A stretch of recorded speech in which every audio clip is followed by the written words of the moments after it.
I'm thrilled to welcome back onto the Leo Training Podcast, Bryan Mann. Bryan, it's been a few years having you on. I'm thrilled to be catching up with you. How are you, sir? I'm doing pretty good, Joe. How you doing? How is the Midwest treating you now? Fantastic. It's been great the last 3 years here, doing well. We got some rain and thunderstorms today, but it's pretty good.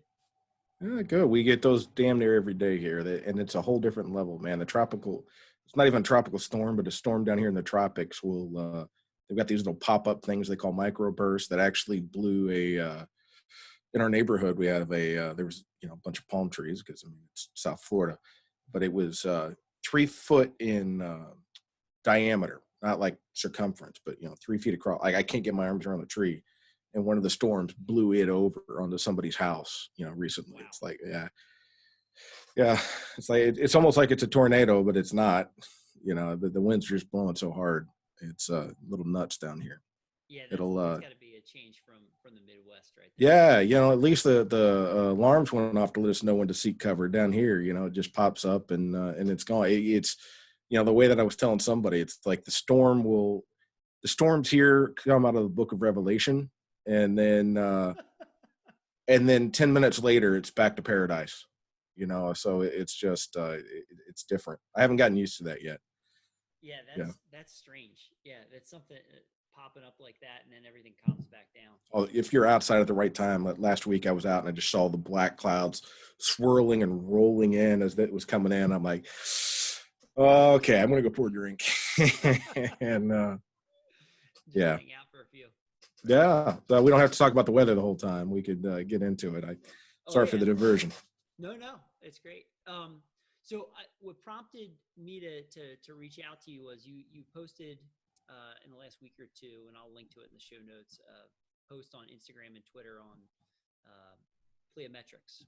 Yeah. And so one of the things that I wanted to discuss with you today was the history of Pliometrics, or Pliometrics as they're sometimes known, and really talk extensively about Yuri and Natalia Verkhoshansky and the work that they've done around that, developing the shock method and the depth jump, and sort of where did all of this come from? Because, with the advent of social media in the last 10 to 15 years, it's so easy to transmit information. But one of the things getting lost, I think, is the history and where we've come from and how things have evolved. And so that was part of the context for the audience in terms of why we're having this discussion and doing this podcast.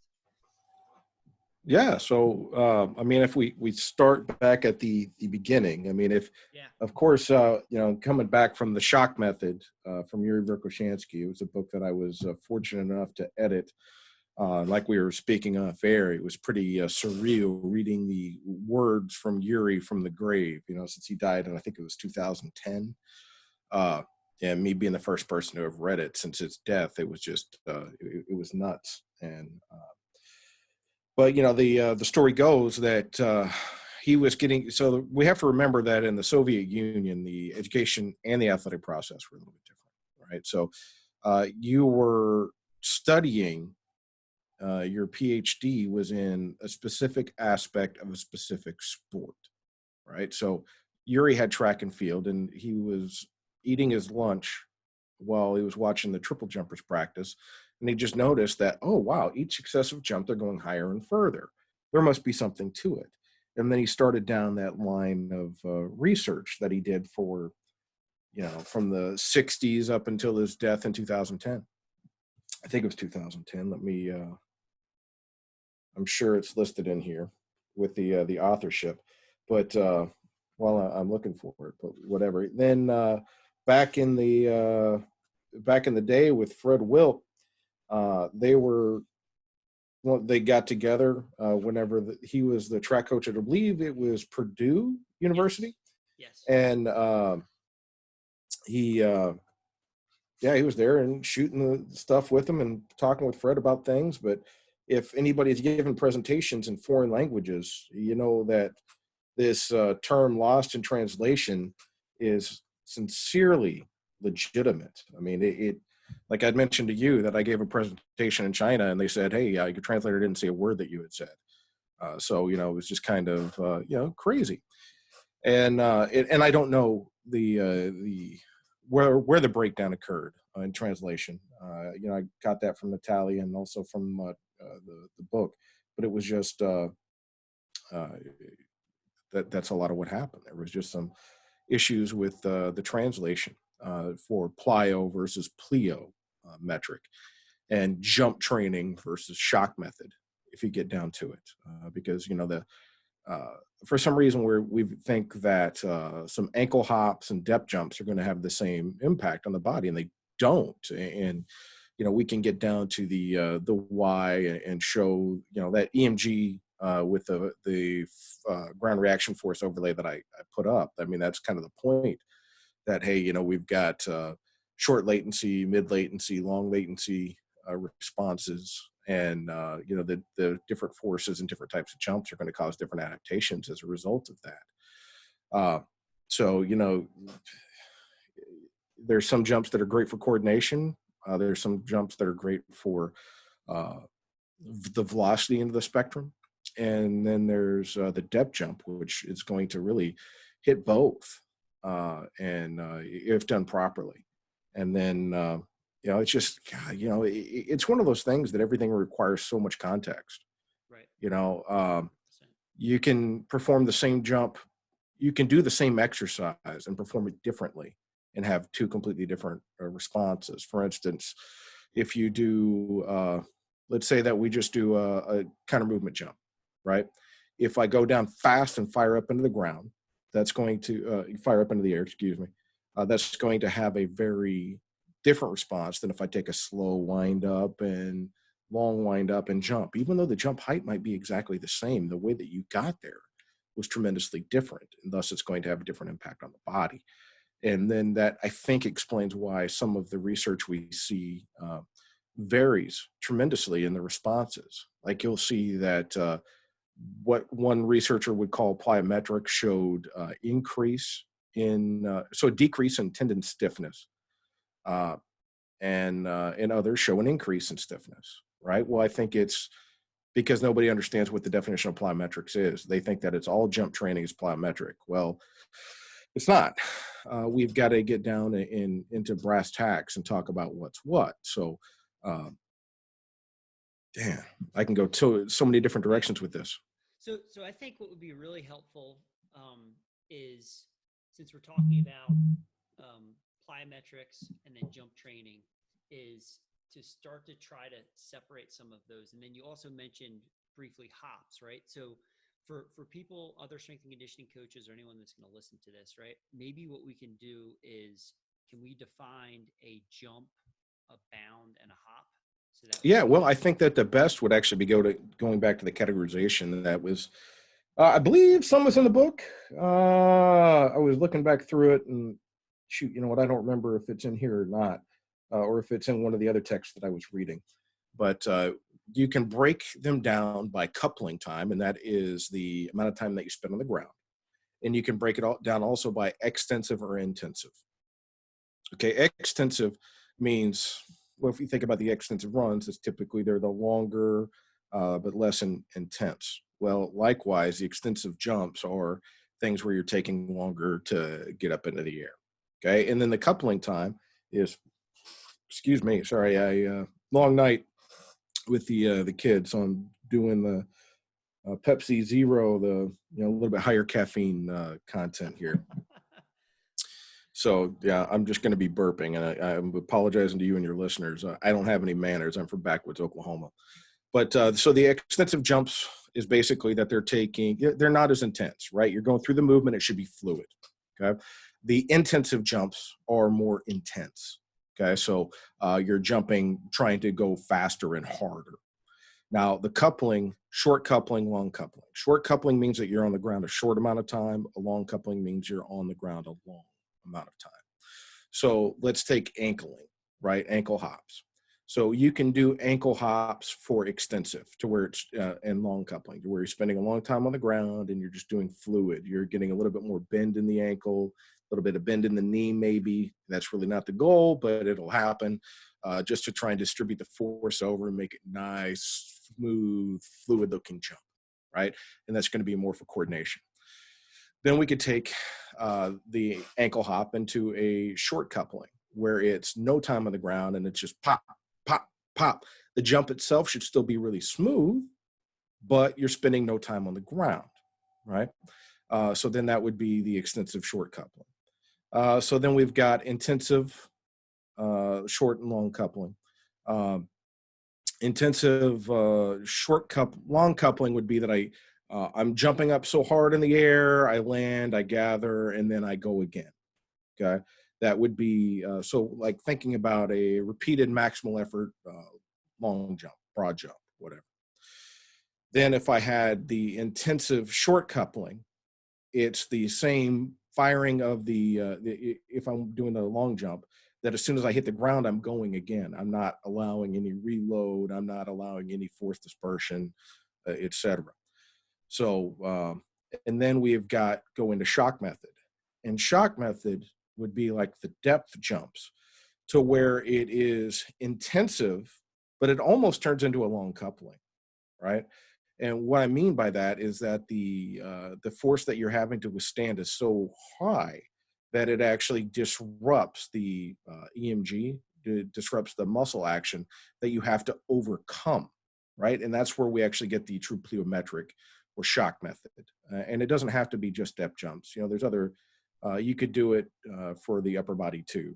And you could do it with some bounds if you start out with a off of a height to where you're doing the exercise after you drop off of a 20-30 centimeter box and hit the ground and you're starting the bounce. So it's not just one exercise, it's more of a method of training. And it's the shock method, really, whenever you get down to it, it's the cherry on top. It's what you're trying to get through the course of the year to have a massive adaptation. It's not it's not a starting point. That's a great way to get hurt because the connective tissue isn't prepared for it. So ideally, through the course of the year, you're going to go extensive long coupling, extensive short coupling, intensive long coupling, intensive short coupling. And then if there's time, you'll get to shock method. And in the training the jumps, I think that's where Natalia talks about it. And that's actually a presentation that you could get through CVASPs. It might be on ultimateathleteconcepts.com as well. But I know with Jay DeMayo that it would be available through him. And I think it was like 2012, 2013, somewhere right around in there that I'm very saddened that I wasn't able to go and see that, especially, I've watched the presentation, I don't know how many times, and I always get something different out of it. Because, we're talking to the person who was involved with a lot of the work. She wasn't the lead author on all of it.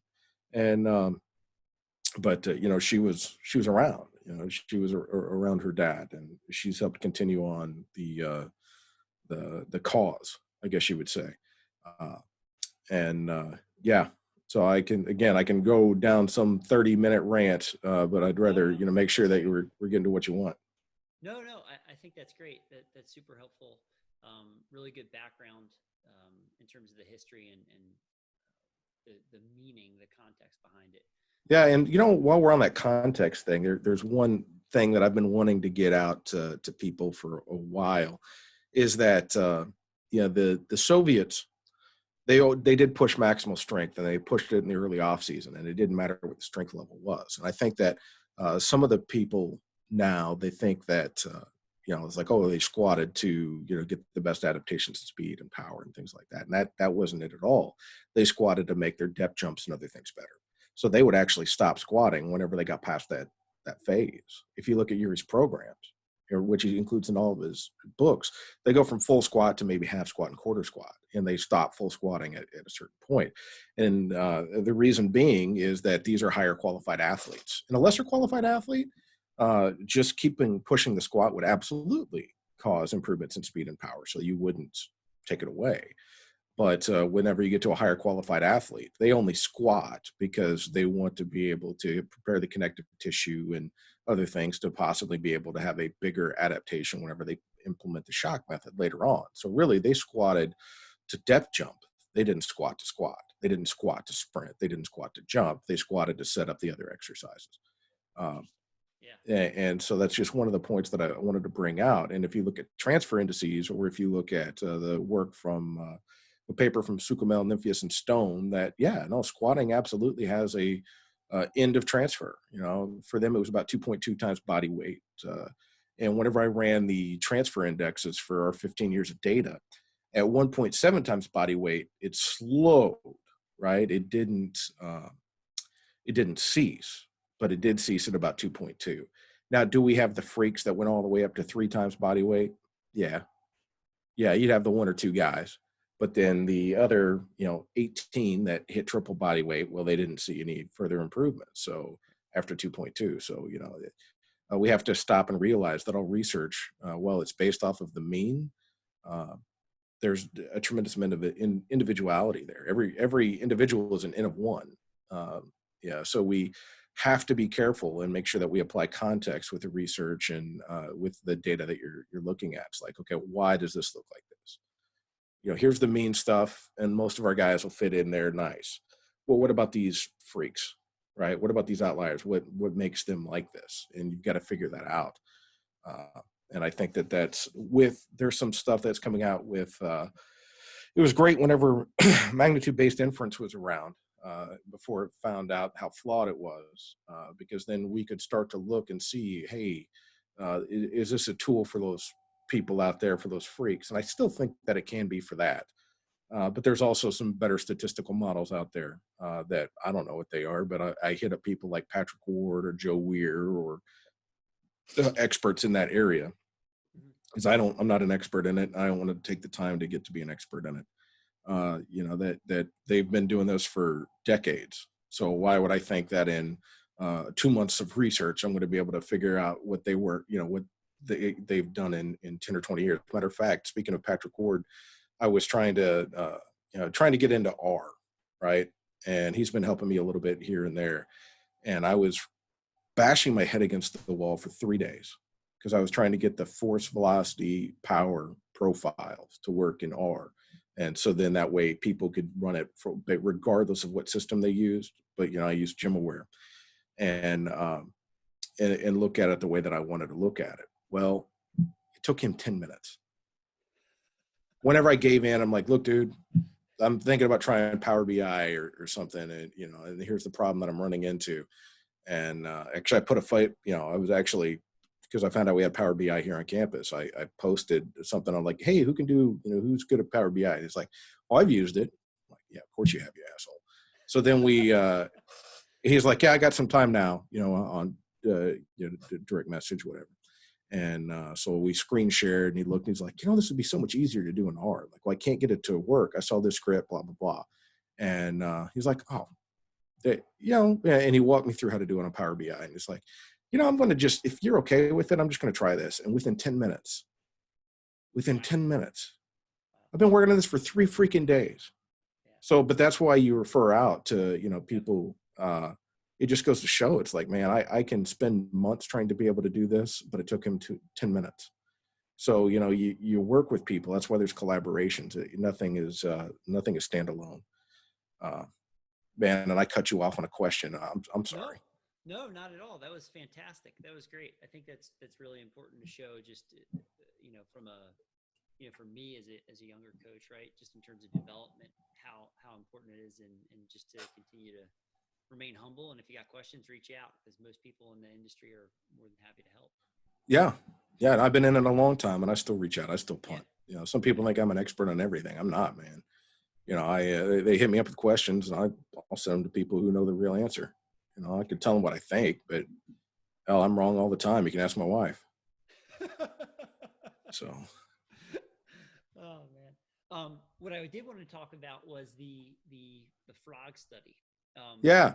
And so again, this kind of comes back to a little bit more, providing a little bit greater context of looking at sort of what's happening, I guess, for lack of a better phrase, like at a biological, at a tissue level, at the single cell level, the single muscle cell that they isolated out. So I got the study pulled up now, and I read it through it once. And honestly, this isn't my my major area. Whenever you get down to the single cell stuff, but they actually looked at it with the soleus of the frog, the gastrocnemius of the toad, or vice versa, and the forearm flexors in humans. And whenever you get down to it, they ran force velocity curves at the different stretches. And what they found was that up to a point, the greater the stretch, the greater the response in work. So you're really showing that, hey, that the stored elastic energy, it's something that happens there. So they stretched it out, each one cell thing, and it was really similar to the way that they did it with golly, what's his name, A.B. Hill, right, and how he set it up with the dynamometer and but he used a flywheel, and they did it. It looks like they did it with isometrics here, but I mean, how else are you going to do it on a single cell? Yeah, you can stimulate it too, and maybe they did that, and it just isn't showing up in the paper. But yeah, it was just the work to length, and they did the velocity in millimeters per second, and you can just see that, hey, with a little bit greater stretch, there's a higher force and velocity component. And we see the same thing whenever we look at the other research that's out there. And that's been one of the cool things about it, is that sometimes single cell plays out, sometimes it doesn't. Now, with the force and velocity versus load and velocity, the force and velocity is a linear relationship, where they found it to be curvilinear here. But the load velocity is curvilinear. And sometimes people get the two confused, right? And you've just got to know if it was straight or if it's curvilinear. Which one is it supposed to be? Well, force velocity is typically straight, but you can have some people that are curvilinear too. And whenever you have somebody that's curvilinear, it just means they're human, because people aren't robots. They're not going to act the same way. And then sometimes whenever it's curvilinear, you can explain it, with is this audio only for posting, or is this video too? That's your call. We could do both. It doesn't matter. I could share, see if I can pull this up. It would be under pictures. Yeah, so let me share screen. Crap, I got to pull the picture up. Duh, I didn't open it. Picture. I got to go to manuscript, so that's on OneDrive. Force velocity spaghetti. Pull that up a little bit, and then we'll share.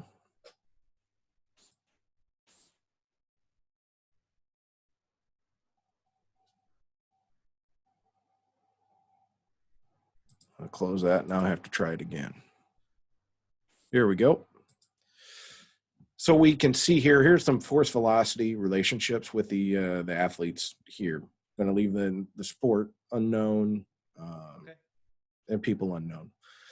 So we can see that most of these lines, right, they're straight.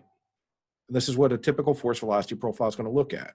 At low force, your high velocity. At high force, your low velocity, and it's a linear relationship there.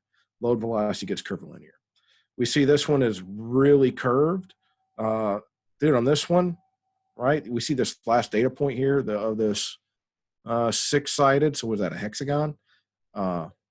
You'd think that I would know that since I'm helping my 2-year-old on her shapes, but we see that this hexagon, right, it's really curvilinear. If we look at the first 3 points, straight line. The fourth one makes it a curve. Well, the dude dug deep, and I don't know if he hit ammonia or not, but it was one of those times whenever it's a different person approaching the bar, and he got the lift. And I thought there was no way that he would with how this movement went. Then the other curvilinear one that we see is up here, and he had a load in mind that he wanted to hit, and he went and hit it. It was, again, he willed the weight up. So whenever you do that, you're going to end up with, you're going to get some curves. Also with some of the force velocity profiles, we see that there's a couple others that might be curvilinear, that it's just tough to see. And sometimes it's the velocity in the spectrum that pulls it up. Now, even if I go to the load velocity, and let me pull that up. goodness. Why did I close that? How did I close that? Sometimes you just do stupid stuff. Not you, me. It's all good. We appreciate it. This is great information. Load velocity. All right. Make that bigger. Go zoom. Share load velocity spaghetti. With here, we see that most of the points are curvilinear, and they're curvilinear because of the velocity of the spectrum. If we go 60% on up, I mean, that's straight lines, right? But what we did, and I need to talk about what we did. Okay, so what we did was I combined the Shepherd method for force velocity profiling with the traditional 1RM, right? Because I was sitting there with Joe Signorelli, who's done a lot of stuff with aging, Parkinson's, et cetera, and he's the reason why I came to Miami. I actually, I don't know how many people know this, but I actually was going to get a 1-year farewell tour where I could just put my feet up on the desk, not teach anything, and just have a good time while I looked for a job. My department chair was going to do that for me. He's like, hey, man, this wasn't your fault. You got hosed. I was trying to move that up. So why don't you, let's just have a farewell tour. And whenever I had the opportunity to come here and learn from him, I'm like, yeah, goodbye, farewell tour. I'm going to come here and learn from him. But long story short, we were sitting there and he was talking about some of the stuff he'd done. And I'm like, wait a second, I get force, velocity, and power. And I never really look at the velocity of the spectrum. I'm always looking at, 50, 40% and on up, and 40% for my velocity work. Well, come to find out that the velocity of the spectrum will cause some curvature to occur because there's just a vast amount of difference. We see the vast array of differences here on the velocity end of the spectrum for these athletes, and we don't here. Now, what did I do? This was trap bar deadlift. The distance between the handles is 24 inches, right? So, and with I put the gym wear tether at the front of the bar so that we don't have to worry about putting it on and off. With the x-axis correction, it works out just fine. And also, you don't have to worry about dropping the weight on there. So I put the tether at the front of that box that I made, because the only thing that matters is between the handles. It was set up on boxes to be the same height that it would whenever it was loaded. And they did repetitions here. Then they went up and did repetitions with the empty bar at the same height, and then with either 20 or 40 kilos additional. Okay. What were the weights? Man, I don't remember. It was one of those big ass Intech bars with the back end cut out. So whatever, I can't remember what those loads were. But we see that, it's curvilinear instead of straight linear like we had thought. But again, it's perspective. Yep. Excuse me, 60% on up. No, dude, yeah, that's linear. But whenever we get to the velocity end of the spectrum, it's not. And interestingly enough, for this sport, which I'm not going to say, they had multiple people who got postseason honors and preseason honors. They were all these people who had huge deviations at the velocity end of the spectrum, and they didn't see deviations through the rest. And this is in a if they go to the NSCA's 2020 national conference abstracts, that's we've got poster presentations on that. And that, hey, we saw huge variations in the velocity of the spectrum. Now, why is that important? Why do I bring that up? Well, what's a great way to train the velocity into the spectrum? Jump training and plyometrics. So, it's not just about strength training. We can see that, hey, the velocity into the spectrum matters too. Yep. And those curves are very similar to the ones that are brought up in the Kavanaugh study and the Taub studies and the, et cetera. Any of them that are, actually, it's not in the Taub. Excuse me. I apologize. God, what was the other studies that were with the AV Hill and a lot of the other foundational studies? But getting back to it, the point is that typically force velocity, whenever you're looking at the multiple joints, is linear. But in a single cell, it's curvilinear. But whenever we look at load velocity, it's curvilinear in multiple joint and linear in force velocity. So you just have to know what you're looking at to know what the shape should be, and then apply context. So that's something that's super easy to do. That was fantastic. That was great. So we've covered a ton, and you've gone super in depth. So I think what would be helpful, right, is you said it towards the beginning of the podcast. You mentioned that um, the shock method or depth jump training is the cherry on top, right? Yeah, And so my takeaway from that is, you're spending a huge majority of the year, your training is not going to involve that. You're building up to do that type of work. absolutely. So do you Yeah. think you could just provide some general sort of recommendations of, okay, these are some boxes you want to check throughout the year before you would progress to doing the shock method or the depth jump? Yeah. So basically, whatever the jumps that you're doing, right? You Yep. start off with technique and make them look smooth. Yep. Then after you make them look smooth, you put smaller amount of time on the ground. Right? Make it for speed off of the ground. Then you're going to increase the intensity of the jump. Okay? So then if you were doing in-place jumps, let's say, maybe you were doing tuck jumps for smoothness, then tuck jumps for quick off the ground, and then maybe you went to something that was more intense, like box jumps or drop. And you know what? There's a difference between the drop jump and the depth jump, and people need to realize that. And you know what? Let's see if I can find that file real quick, because the difference is in the intensity. Which paper was that? Well, it's not How Neurons Make Us Jump. I think it's this one. And I think one of the other differences too is also just the height, as well as kind of the hand position. So the drop jump, the photograph in shock method has the model has their hands on their hips, and then Yeah. the depth jump, they're performing a counter movement with the arm. Yeah, the depth jump, it doesn't matter what the contact time is. Everybody goes back to this 200 milliseconds, and that's actually found to not be true. It comes down to just intent, right? So, Okay. yeah, let me share this, and then if people can see. So what we have to look at, all right, so I think that we've got the stretch shortening cycle is vastly misunderstood. Okay.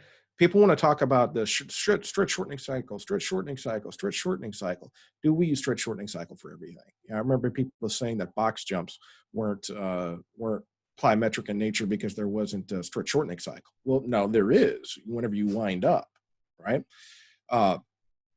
But with the stretch shortening cycle, we have got if it's just stretch shortening cycle alone, that's using just the muscle spindle, and that's going to use what's called a short latency response.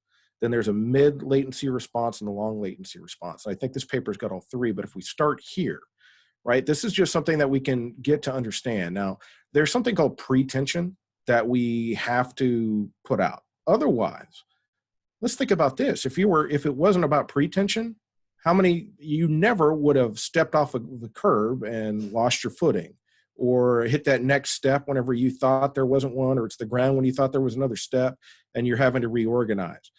None of that would ever happen if everything was just off of the stretch shortening cycle, right? There's got to be pre-tension that's applied here. Now we see that ground reaction force, it's going to peak basically whenever your feet hit, right? Now with hopping, this is just a low level hopping. Okay. We actually have the muscle activity of the soleus is set, and it precedes the ground reaction force. So the pre-tension was enough that, hey, dude, we didn't even stretch nothing out. And we see that as we go up and increase in height off of 20, 40, 60, and 80 centimeters, we need to look at the spread and the peaking of the muscle activity, because this is the EMG is the jagged looking one. The smooth looking one is ground reaction force. Okay. At 20 centimeters, we can see that, hey, we had our pre-tension set to, and we nearly peak at the same time as the ground reaction force hits. So, hey, we're doing pretty good here. but the muscle is still able to withstand this. We go up to 40. We see that we have a bigger spike, and that it is coming in at the same time as the ground reaction force. So we're still able to recover and quickly come up off the ground, right? This is why you can come up off the ground so fast on 20 and 40 centimeters, because there's not that much force for you to have to overcome. 60 centimeters. This is whenever we start to see the spread and the difference between the EMG and the ground reaction forces. And it's no longer coming at the peak, right? This is the ground hits, and then our muscle action isn't firing until later.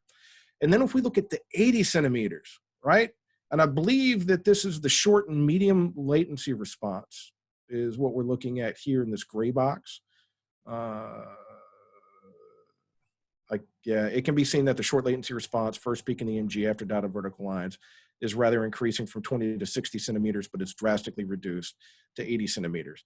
So we see that, hey, this went up on a short latency, but all of a sudden there's too much for the short latency to handle, right?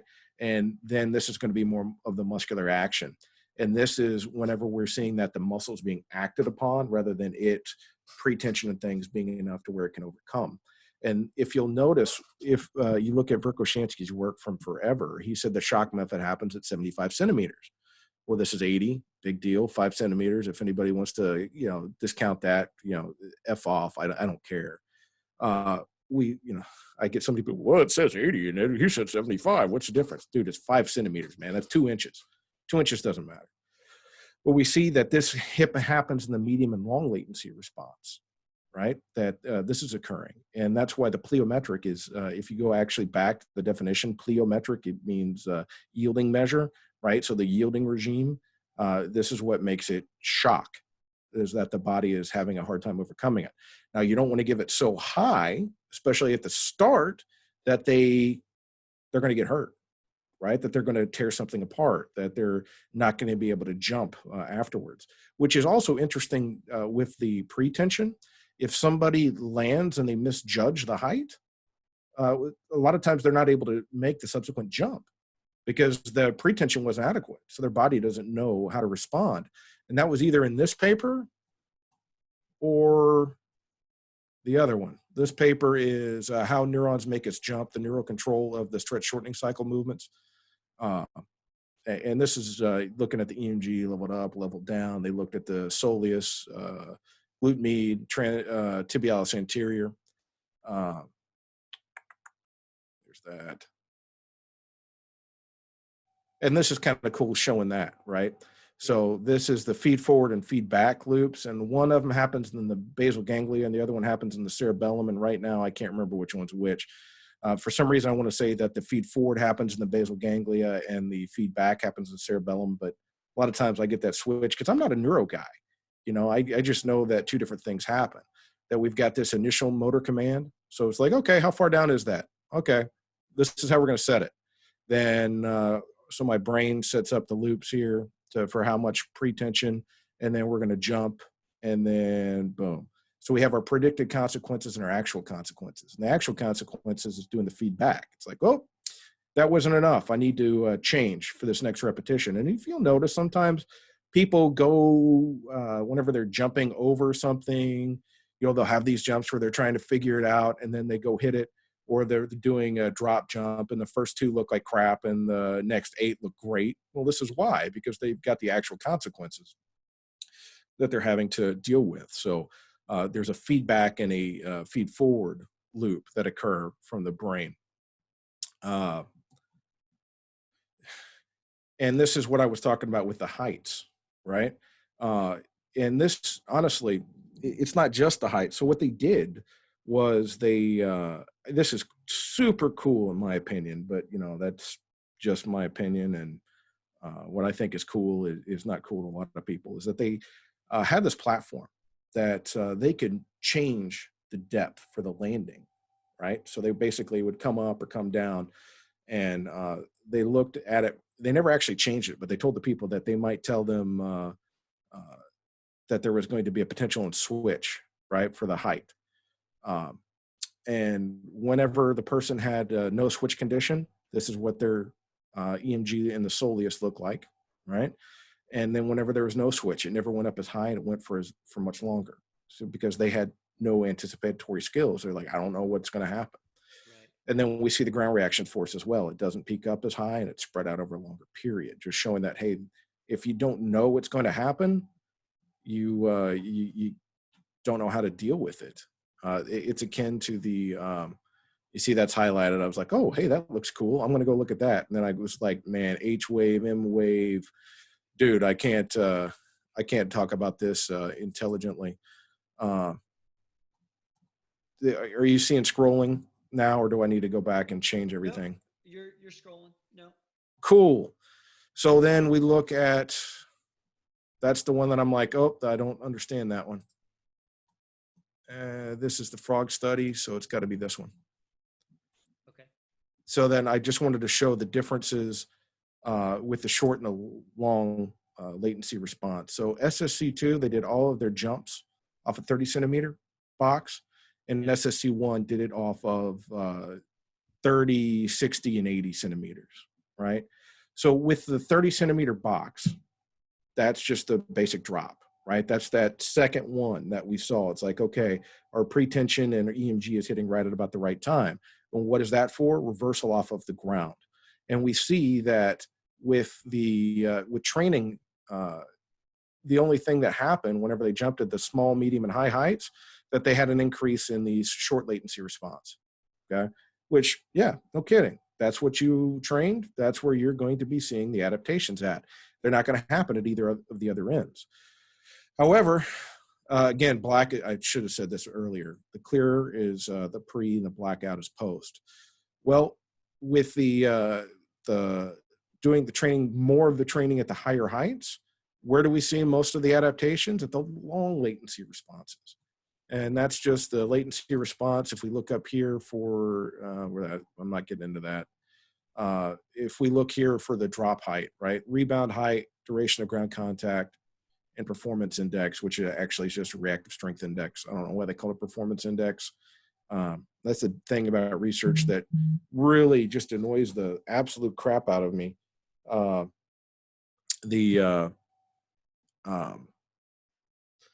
Because you've got different terms from different countries of origin, right? So like stiffness, not stiffness, ground contact time versus contraction time, right? Or time to take off versus contraction time. Time to take off, it's US. Contraction time is, European, but it's the exact same metric, right? So we look here. Greater rebound height happened most with SSC1 when they trained on the different heights. Of course, they can jump higher because they experience greater withstanding of forces. Duration of ground contact time. Well, we see here that in the SSC2, which again was the 30 centimeters, so it was all getting off the ground. Well, that's what the adaptation that they had. They had shorter contact times for everything. Well, with the low and the medium heights, they saw an increase in contact time, but with the high heights, they saw no change, right? And that's, kind of showing that there was a positive adaptation there, along with the greater rebound heights. And then the performance index, both of them saw pretty much equal improvements. So there wasn't a difference there, but it just, looking into the specificity of training. If you want to be able to get off the ground quick, you're doing drop jumps. You're doing the things that are short coupling time jumps. If you need more of the greater force, well, you might have to spend some longer coupling time on an intensive drill. So, that, or you're going into, actually, let's get into a shock method then if you really need that. So it was just some really interesting and cool stuff for me. And, Wolfgang Taub has quickly become one of my favorite researchers whenever I'm looking at plyometrics, because, and some of it's going to be confirmation bias. But, with that whole thing about the 80 centimeters, well, that's confirming what I had seen from Yuri and explaining what I had seen from Yuri. Now, the difference between the Russians and the Americans is that with the Russians, they found out what worked and they just went with it. And then with the Americans, the other countries, it's all about the why. So now I get the what from Yuri, I get the why from Wolfgang Taub, and it's just a perfect coming together. There's a better word for it, but I can't think of what it is. I'm getting hungry, apparently. Getting that Not like low blood sugar stupids or anything, but I can't think of any other word. And it could be the sleep deprivation with the little bug going through the kids. But that was you know, fantastic, Bryan. That was yeah. fantastic. That was great, man. I think you covered a ton of ground there. You know, and if I could just take an aside here. So for those who want to dive really deep on it, any day now, we should have this come up on this thing called thought, where it's actually where I have gone through and gone soup to nuts on plyometrics from the cellular adaptation, you know, what happens with the parallel elastic component, all the way through, you know, the training and what happens with some different training styles.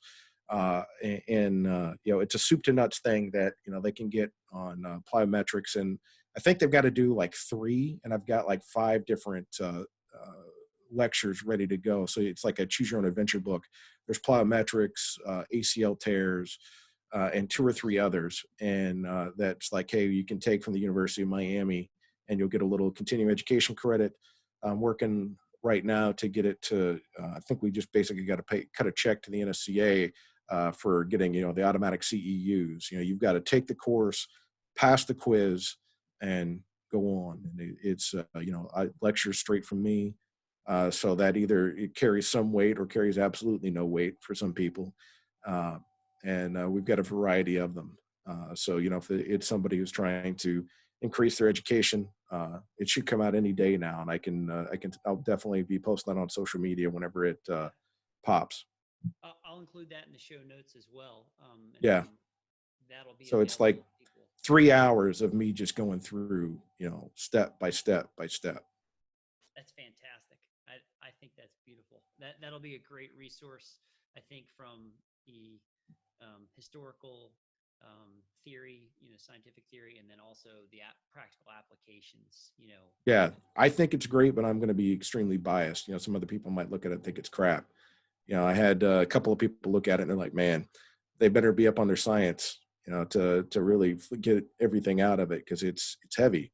But, you know, this isn't, you know, let's be honest, if the shock method's the cherry on top, well, you know, you got to go through a lot of stuff to get there. So, you know, it's, you know, it's dense, but I think at the same time, if a strength coach doesn't understand what the adaptations are at the cellular level, they're not going to be able to understand.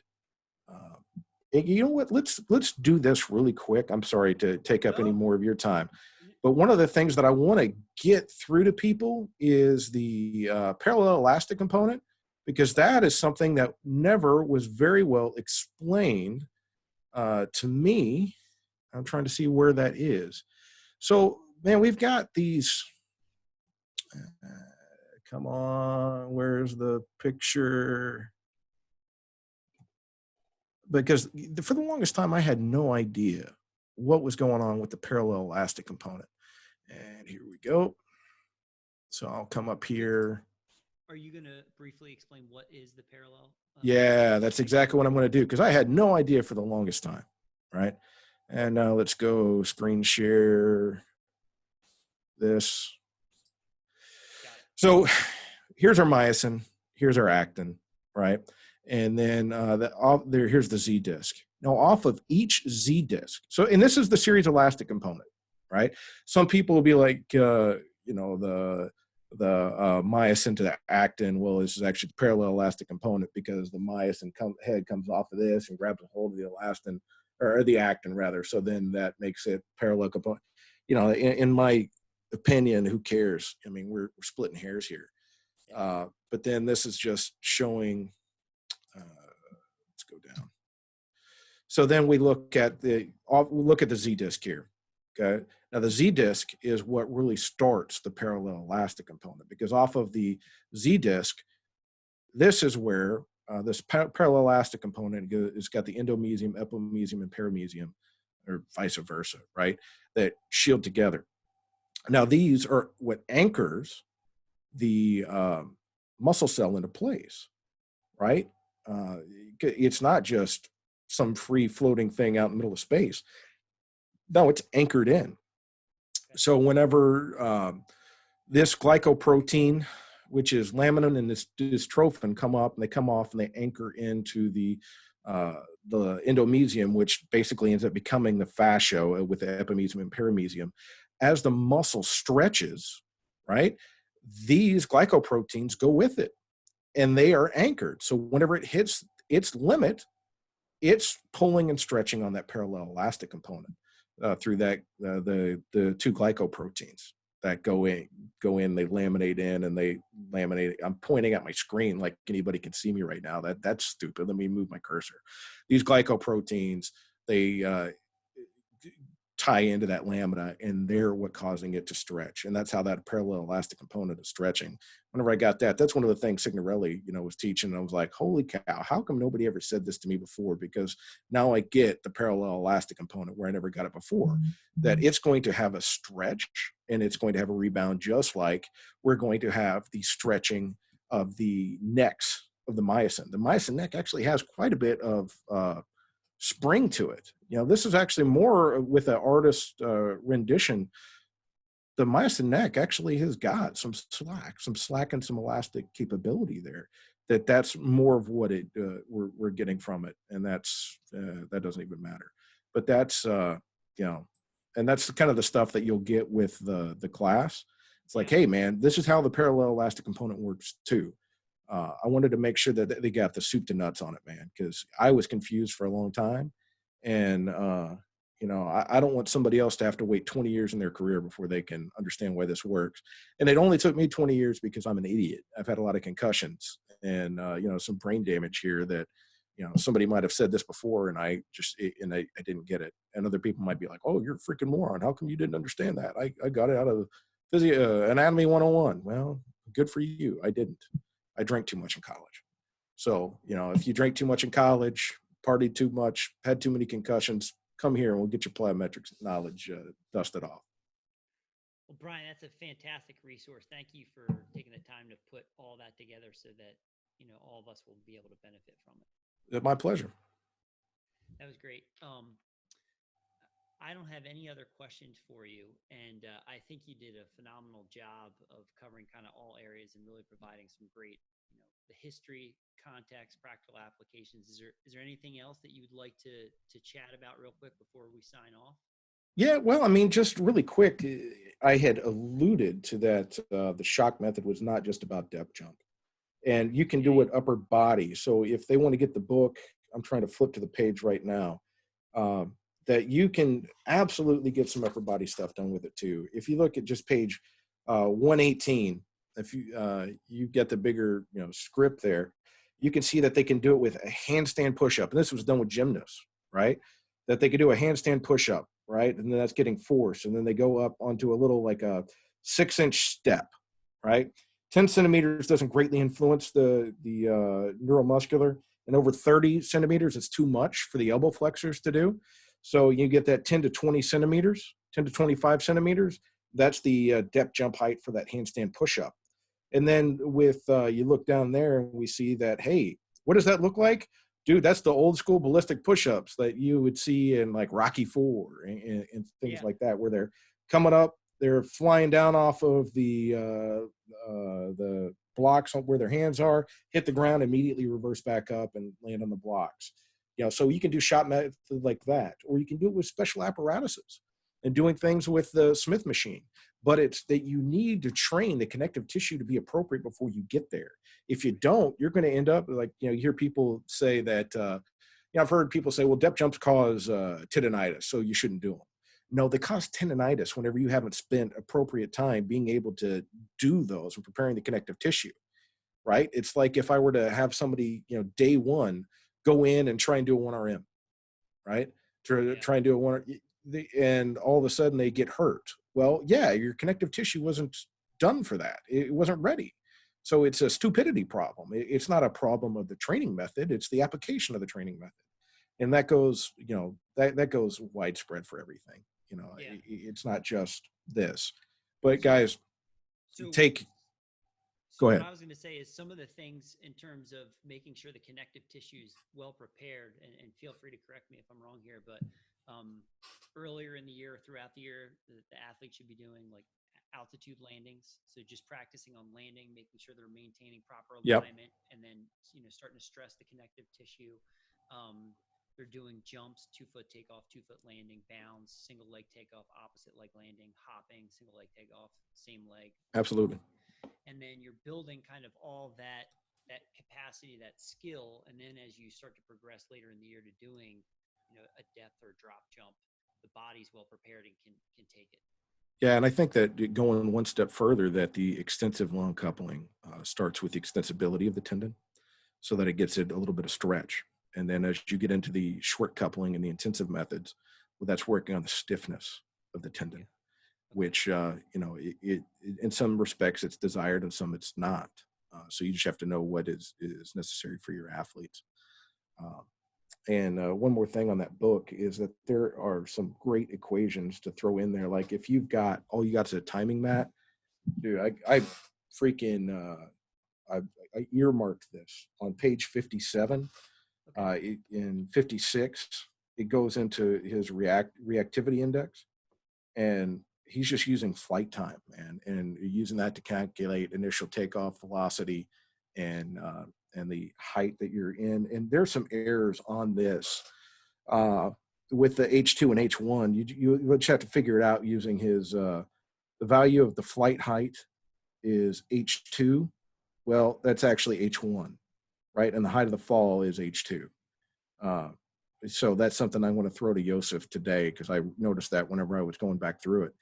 I got more into the equations as I had more equipment and more time. And, again, working with Signorelli, it's like, oh, okay, I can calculate this. So I didn't even notice there's that. And then there was a couple other, there was precedent versus where it should be precedented. It's just like, hey, how am I the editor and I've missed these things? Like on page 56, there's a comma whenever it should be a period, but that's because that's how they do it in Europe. Right. Yeah. Yeah. So then I caught the next one down in the equation, but I didn't catch the one up there. It's just every time you look through something, you find more and more errors, and you get more and more pissed off at yourself. At least I do. But yeah, it's just like, hey, with taking just the numbers that you've already got, all you've got is a just jump mat. And you want to know what else can you find from that, dude? You could find their reactivity index and know, hey, are their reactive abilities, are they subpar, or are they good? Do you even need to work on them? And that's a great tool to be able to do that with no additional testing. We've got to be parsimonious, and that's I'm huge on that, and I hopefully that this is just another way. A lot of people are doing depth jumps. Let's do just with a simple Excel, right? I mean, all you do is you put that in once, you click and drag it, and with all those values, then you've got reactive ability figured out for them. So to me, that's cooler than hell, and that's why you look at the smart people and don't try and. I get pissed off on social media a lot, so I'm not on there as much as I used to be. So many people are trying to reinvent the wheel. Dude, how many decades would it take me to find that? And now I can do it I can read this book in a couple of hours, and I can have so many more tools in my arsenal. So, find what came before you, reread the books. I reread, I try and reread books all the time. Like I'm going to go reread, since it's a new edition and Velocity's in the 3rd edition of Science and Practice of Strength Training with so that's Jaworski, Kramer, and now Fry. Yeah. And Andy, Dr. Fry put in some VBT stuff in there that I helped, shape some of it based off of what I've learned in the past several years of like, I might have screwed that up. So let's make sure that we include that, in with it. But, reread all the books that you can, because what you've got now, and, I've mentioned this before on some other podcasts, then I'll quit talking your ear off, is the transfer index. It's so simple. It's in every edition of it. And how did I miss it for, 15, 18 years? And, it's dealing with result gains, which is the standard deviation divided by the the post mean divided by the pre-standard deviation. And, that gives you a result gain. And if you divide the two result gains, then you can see what the impact was on your program from the different exercises. I'm like, holy cow. Wow. This is, well, long story short, I found that the thing that had the biggest impact on our jumping and sprinting ability for 15 years at Missouri was body composition. So, strength in the guys that were under 1.7 times body weight was huge, but body composition and everybody else, man, it was more muscle, less body fat. And that's going to be the, better you are, and, which is kind of a no duh moment, but it just makes you realize that sometimes what you think is a training problem is a nutrition problem. And it helps you to address that. And that transfer index, that's in the Science and Practice of Strength Training, all 3 editions, right? I had the first, somebody stole it. By stole it, I mean they didn't return it. So I'm pissed about that. But now, I've got the 3rd edition, so, whatever. But yeah, reread that, reread those foundational texts every chance you get. Will do. That's great advice. Thank you, Bryan. Yep. This is great. Let me just give you a proper goodbye off air, man.